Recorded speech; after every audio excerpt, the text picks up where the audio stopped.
शेतकरी मित्रांनो नमस्कार. आज आपल्या ह्या रोप लागणीचं वय 37 दिवस झाले आणि या 37 दिवसाच्या लागणीला मध्ये गारपीट जी झाली त्या गारपीटीमध्ये खूप तडाखा बसला. हे बघत असाल हो काही पानं कशी फाटले त्याच्यामधनं. पण ह्याच्यानंतर आपण रिकवर आणि मास्टरफरचा स्प्रे दिल्यानंतर लागण ताळत आल्या.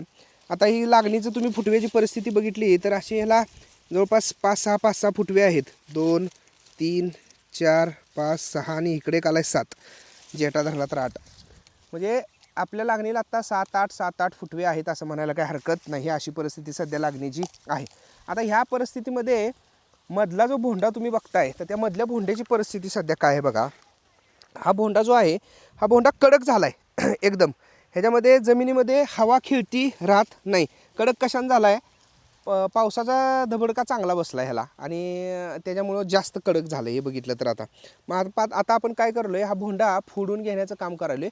हा भोंडा फोडताना हे बघा, हे अशा पद्धतीनं आपण ह्याच्यात खुरूट चालवला आहे आपल्या कुबोटा ट्रॅक्टरचा आणि खुरूट चालवून मधला भोंडा हा पूर्ण आता लूज करून घेतलेला आहे. ह्याच्यामध्ये पाचट वगैरे जुनं तुम्हाला दिसत असेल. हे सगळं पाचट वगैरे जुनं तसंच आहे बघा. ह्याच्यामध्ये प्लॉटमध्ये दिसते ते आता ती कुजायची प्रोसेस चालू आहे. तर अशा पद्धतीने हा भोंडा आपण फोडून घेतला आहे. हा भोंडा फोडल्यामुळं काय होते बघा, एकतर हवा चांगली मातीमध्ये खेळती राहत्या. मध्ये जो कॉम्पॅक्टनेस आला आहे तो कमी होते. आपल्याला उसाला थोडी माती पण लावायची आहे तर ती आपण काय करतो परत असं पायानं नुसती ह्या अशा पद्धतीनं ही माती अशी ढकलून देतो. ही अशी माती पायानं फक्त ढकलून द्यायची म्हणजे उसाला माती पण लागते. आज झाले वय 37 दिवस. काम कसं चालतंय ते ट्रॅक्टरला तुम्हाला दाखवतो.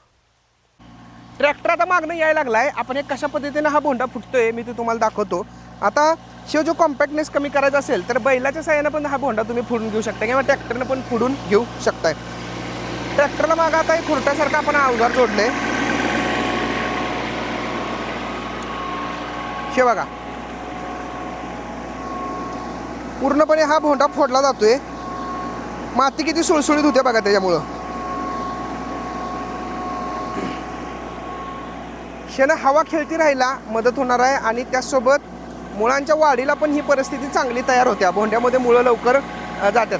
आता ह्याच्यामध्ये फक्त आपण काय करणार, ज्या वेळेला गरज पडेल त्यावेळेला उसाच्या बुडक्यात आपण ही अशी थोडी माती ही अशा पद्धतीनं जरी परत पायानं मजुरांच्या साह्यानं जरी ढकलली किंवा ड्रीपवर काढताना जरी हे अशा पद्धतीनं तुम्ही हो का ही माती अशी जरा ढकलून घेतली तरी पण हे बस आहे. हे अशा पद्धतीनं काम होऊ शकते.